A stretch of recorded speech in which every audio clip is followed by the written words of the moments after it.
Greg Swartz, writer, NBA writer for Bleacher Report. Greg, thank you so much for joining us, man. Happy Wednesday. Yeah, thanks for having me on today. Appreciate it.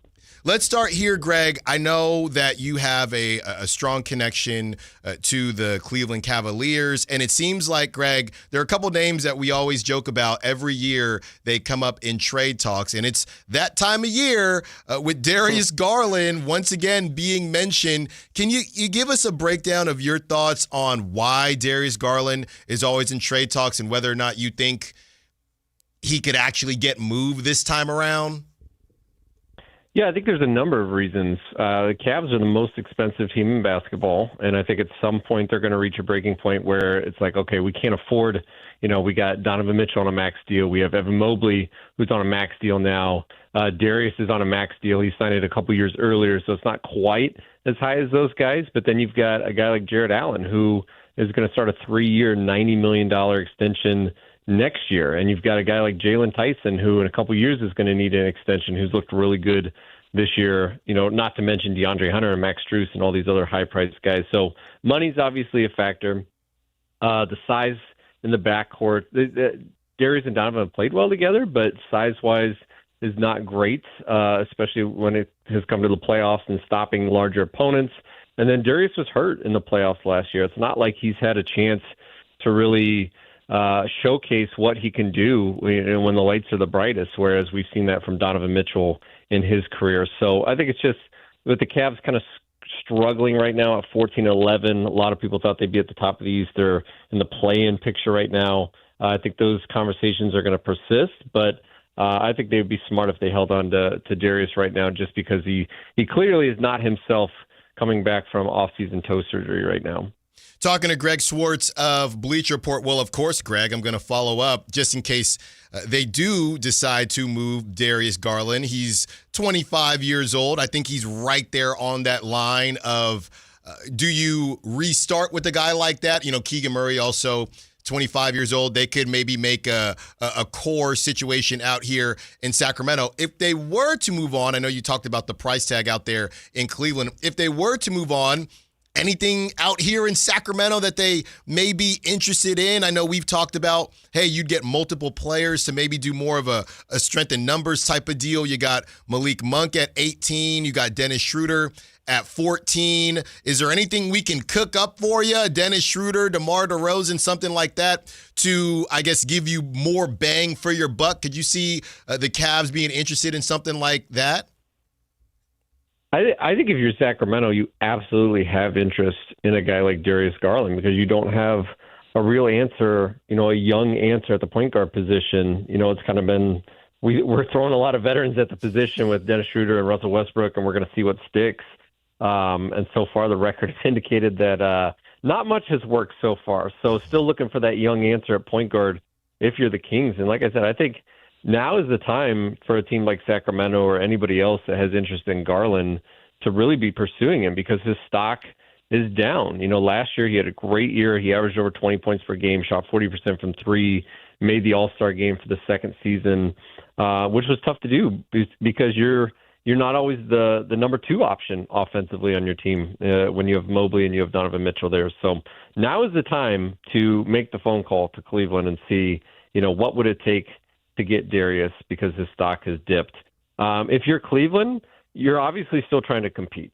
So you want pieces back that's going to help you win this year and the next couple years.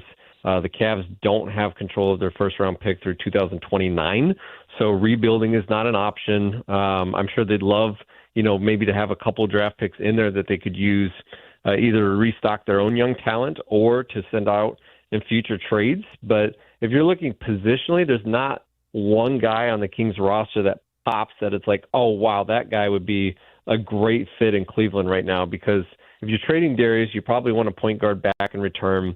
I don't think they have any interest in Russell Westbrook. Dennis Schroeder would be okay as like a bench option. I don't know that he would entice them as a starter. I just don't see a real great one-on-one or 1-for-2 or 1-for-3 deal if you're the Cavs to make a Darius Garland trade right now. Well, I had to try, Greg. Talking to Greg Swartz, NBA writer for Bleacher Report. And Greg, you had a great piece that you wrote about a month or so ago. Bleacher Report's every team's 3 trade targets right now. And the Kings were all over this article, not just in their targets, but who may be targeting those specific players. So let's start here. The one that popped to me as we're talking about the Kings getting younger, you included Milwaukee Bucks, their 2031 first-round pick, Tari Eason, who we've talked about on this show before, but a name that I didn't expect to see, Asa Newell, who was just drafted by the Hawks. Was this a situation where you included him because the Hawks, as they are trying to take a leap, there might just not be enough room for him to grow right now? Yeah, I think the Hawks are just going to be extremely interesting to watch because they haven't committed to Trae Young. He hasn't got the extension there that they've wanted. They're a top 10 defense right now in the league since Trae Young, or overall, even with Trae Young's time, and he's missed a lot of time this season. So they kind of have this new identity. Jalen Johnson, I just wrote this week, has kind of overtaken them as the face of the franchise now. And I think there's just a lot up in the air. You know, Kristaps Porzingis, I don't think he's a long-term fit there. He's got 1 year left on his contract. And they're just kind of searching for who are their core pieces. Like, that is a team that I could see making a run at a Giannis if the Bucks do decide to move on from him. And, you know, what kind of shakeup does that cause? Does a third team get involved in there? So, yeah, if you are Atlanta, you are still trying to figure out what your identity is. And so I wouldn't say anybody, you know, even Jalen Johnson, as untouchable as he would be, you know, if Atlanta and Milwaukee call and say, well, you know, the only way you're getting Giannis is if you give us Jalen Johnson, well, then you have to obviously consider that. So I think that's just one of those teams, you know, kind of like Sacramento, that's establishing, okay, who's going to be here for the next 3, 5, 7 years as part of our core. And I don't think Atlanta has anybody right now, especially if they get in the Giannis sweepstakes, that they can deem untouchable. Yeah, I would tell you out here, Greg, talking to Greg Swartz of Bleacher Report NBA writer, Asa Newell at 20 years old. I don't think that we knew out here that you could play basketball in the NBA before the age of 23. When you draft somebody, they're 23 years old already. So I saw that. I thought, oh, you can play in the NBA at 20 years old? That's a new one to me, talking to Greg Swartz, and great stuff. Greg, as we get into the other names. Now, you brought up Tari Eason and the Milwaukee Bucks 2031 first-round pick. Tari Eason is a guy, and you're speaking my language, man. This is somebody that I think would pair perfectly with Keegan. They got Keegan at the 4. I think he's more of a 3, and Tari Eason, they've made the decision with Jabari Smith Jr. They signed Kevin Durant. He's going to be there a couple more years. Yeah, that seems like another opportunity for the Kings. So I don't want to call it a hybrid rebuild, but I don't know, Greg. To me, Tari Eason might be a less glamorous Jonathan Kuminga, but also does more of the things that are asked of certain players these days. So give me your thoughts on the Tari Eason piece and why you thought it was a good fit for Sacramento, because I fully agree with you. Yeah, I think Tari Eason is probably one of the more interesting names to watch when we get close to the trade deadline, because if you looked at Houston even the last couple of years, all the young talent that they assembled, you just look at it and you're like, well, they're not going to be able to pay all these guys. They're not going to be able to keep all these guys. That's why they traded Cam Whitmore in the offseason for a couple second-round picks. They re-signed a lot of their own guys. Obviously, Amin Thompson is going to be a guy that gets a new contract there. Reed Shepard's probably going to get a new contract there. We saw Jabari Smith Jr. sign a $100+ million deal. The one guy that didn't was Tari Eason, and he's a guy that is going to be a restricted free agent. He's leading the NBA in three-point shooting right now, over 50%, which is a pretty big jump from him. I think that's a little bit of an outlier. It's definitely going to come down a little bit, but he's a guy that's always shown the ability to shoot the basketball. And now that they have Kevin Durant, it's just like, you know, how do you play all these guys? How do you find a meaningful role where all of these guys can grow? And maybe that role is somewhere else. So I think if you're Houston and, you know, maybe you're looking for a new point guard at the trade deadline to kind of make up for the loss of Fred VanVleet, or you find another positional weakness on your team and you're going for a title right now. You know, Tari Eason is 24 years old in his 4th year. I think he's going to be a huge trade chip for you, and that's definitely a guy that Sacramento or one of these young teams that could use a young forward. That's a guy that they should be shooting for, because I just think with role and money and all these things that come into effect, I don't think he's going to be long for Houston. Greg Swartz, NBA writer for Bleacher Report. Another name that you brought up, Greg, and I was a bit surprised at the teams that you connected him to, Keon Ellis. Now, Keon has been connected to a lot of teams, but you had him connected to some young teams in the Hornets and the Raptors. I want to talk about the return that the Kings would get if the Hornets were interested in a Keon or the Raptors.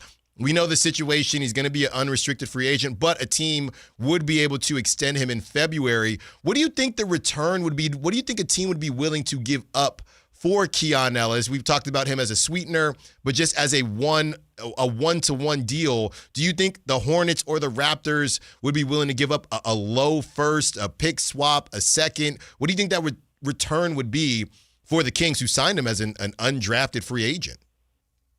Yeah, I think the good thing about his potential trade value is he just kind of fits no matter what team you can place him on. You know, every team can use a guard that's going to shoot 40% from three, who's going to give good defensive effort, who's going to space the floor. Like, it's not like he is a tough player to fit in with a number of contenders. So you're going to have more bidders on him than you would typically have for a guy who, you know, maybe has some more glaring weaknesses, can only fit into a certain system. So I think you don't take less than a pair of second-round picks for him at this point. Obviously, his salary is easy to match. That's not a big concern for them right now. If you got a first-round pick, I would be surprised.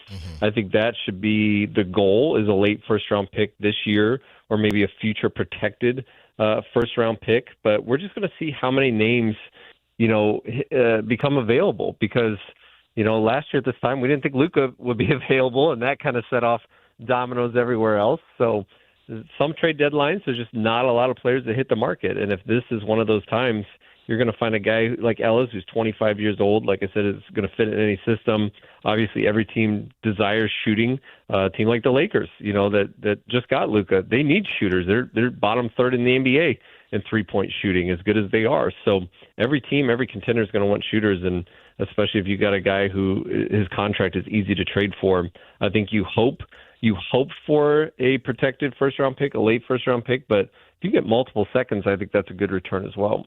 Talking to Greg Swartz, and Greg, it's so funny you said Keon's an easy fit on any team. Meanwhile, he's getting 6 minutes on the Kings. So any team outside of Sacramento, and this is the second time now, Greg, that we have heard Keon connected to the Lakers. So I know a lot of Kings fans aren't going to like that. But hey, if the price tag is right, you got to do what you got to do. Talking to Greg Swartz of Bleacher Report, NBA writer. Greg, as we continue along here, and we appreciate you taking the time, just a couple more for you. Russell Westbrook, Greg, he just put up a triple-double, and I have no clue what his value is. He's on a minimum contract. My conundrum with Russell Westbrook is that he is his own ecosystem. He is his own offense. So when he puts up numbers like this, I don't know if a team out there is saying, yes, that's what we need, because I feel like it's sometimes the opposite, where they would want less of Russell Westbrook, but they would want that in spurts. I've had different listeners and viewers of the show say, Allen, what do you think Russell Westbrook's value is? And Greg, I'm hoping you can help me out here, because I have no clue. I don't think it's a lot, but you see the triple doubles and you think maybe it's something. I'm just not sure what contender needs him to do all of that. Look, there's been a lot of people, a lot of teams over the last 10 years that have fallen in love with Russell Westbrook's numbers. Been a lot of teams. He's been on a lot of teams over the last 10 years. And I know that if you look at it, you're like, wow, even if you ignore, the low field goal percentage, even though he's shooting a little bit better from three, he's averaging 7.3 assists. Like that's top 10 in the NBA. It's really good. And you could potentially find yourself a contender who could put him in the right system, who would bring him off the bench and just make him a playmaker. But everything I said about Keon Ellis, about how easy he is to fit into a team, that is the opposite about Russell Westbrook. That is not a player that you just throw on any roster and you're like, yeah, he's a great fit for them. Obviously, he kind of wears out his welcome at a lot of different places. The turnovers, the the questionable decision making at times. He can win you a game, and he will definitely lose you a game. I would be very surprised if he had any sort of a market, because it looked for a long time like he was not going to have a team, that no one was going to sign him. Signed with Sacramento very late in the game. And I think it's more, and you're going to hate this, I think it's more likely that he gets released by the end, before the trade deadline or after the trade deadline, than he gets traded. I just don't think he has value. I think you can look at the numbers and say, wow, look at that. At the end of the day, if a team's wanted him, they would have signed him, and they had all summer to sign him. So I just don't think his value is going to be that high heading into the trade deadline. Well, now, Greg, now you've earned yourself a bonus question. So now we have a couple more for you, because you make a good point, and I want to ask you this. We've been having a back and forth about, should these vets be playing more? Does it matter? There is the camp that thinks, yeah, of course they should be playing and building up their value. Then there's the camp that thinks the league knows who these guys are. Who is the player? Because I have a name, but I want to know what your thought is. If it's not Russell Westbrook, who is the player, if there is a player that could build up their value on the Kings out of these vets that the Kings are looking to move off of? Because some of them, you're right. Everybody knows Russell Westbrook can put up these numbers. I don't think that was the holdup. It was all the other stuff. Is there a guy on this team? Is there a vet that you say, yeah, you might as well keep him playing a lot because he could build up his value? Well, I think you're already playing some of them. Like DeMar DeRozan's getting 33 minutes a game. Like, he's fine.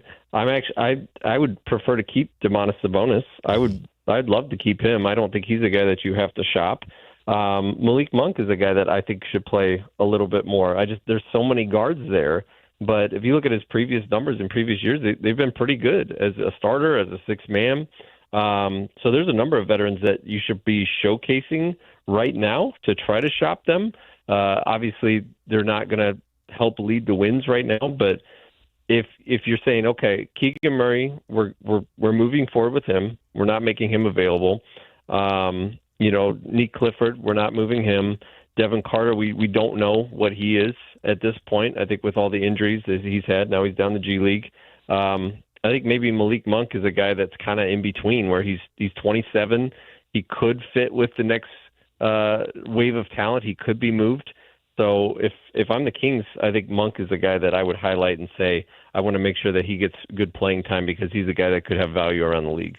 Well, it's funny you say that, because he did not play in the second half on Monday. He played 9 minutes that game. The name I had been thinking of is Zach LaVine, even though we know he has that high price tag. Look, the Kings were convinced of it, and now he only has a couple years left. But, yeah, I'm right there with you. Malik Monk is another name where when he gets rolling at that $18 million a year, I know he's got 3 years left, but at $18 million, somebody could say, hey, we could use them, and it's probably going to be a pretty tradable contract the further along we get. Just one more for you, Greg, and you touched on it a little bit. Domantas Sabonis.